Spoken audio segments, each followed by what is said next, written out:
विशिष्ट महामुनि को जब मां तारा की सिद्धि नहीं हो रही थी, भगवान के पुत्र थे, ब्रह्मा जी के पुत्र थे, तो अपने पिता के पास गए तो उन्होंने बोला गुरु होना जरूरी है तेरा, जब तक गुरु नहीं होगा तुझे सिद्धि नहीं मिलेगी। मैं भगवान का बेटा हूं,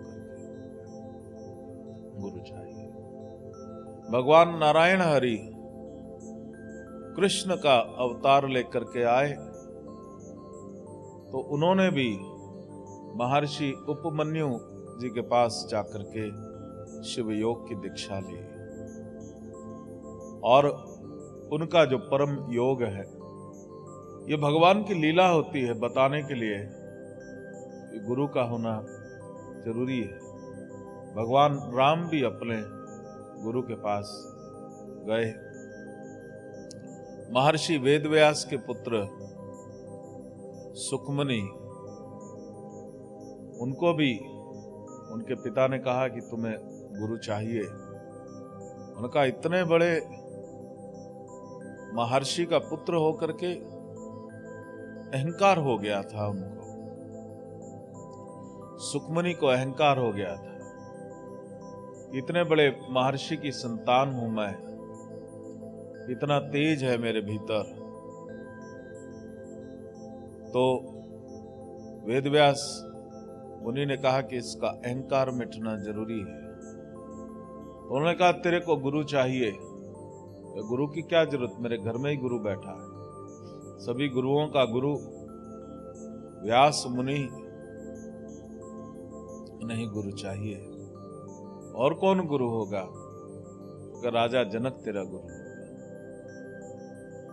राजा जनक, वो राजा जो संसार में अटका हुआ है, वो राजा जिसकी रानियां हैं, वो राजा जो रजोगुण को भोग रहा है, वो मेरा गुरु कैसे होगा? उन्होंने कहा नहीं, वही तेरा गुरु होगा। राजा जनक भी ब्रह्म ज्ञानी थे। अष्टावक्र छोटे से बालक से उन्होंने उस परम ज्ञान को प्राप्त किया। इसलिए ये जरूरी नहीं है कि गुरु के पीछे भागो। ये जरूरी नहीं है कि धन भेजो गुरु को। गुरु से तो लेने जाते हो, गुरु लेने की चेष्टा नहीं करता।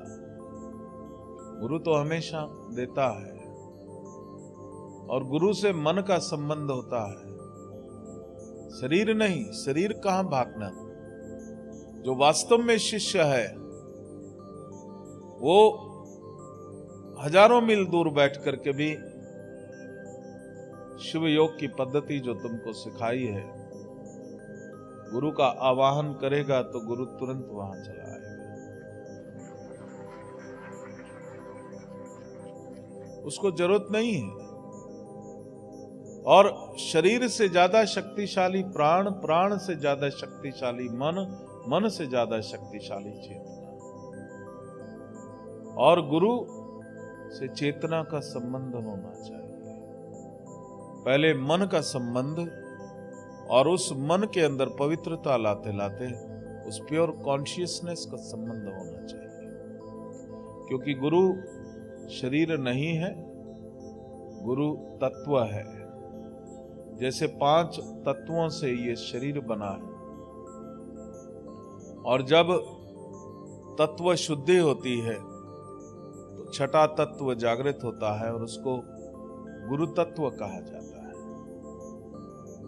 और जब गुरु तत्व जीवन में पूरी तरह से उतरता है तो वो तुमको परमात्मा से जोड़ता है।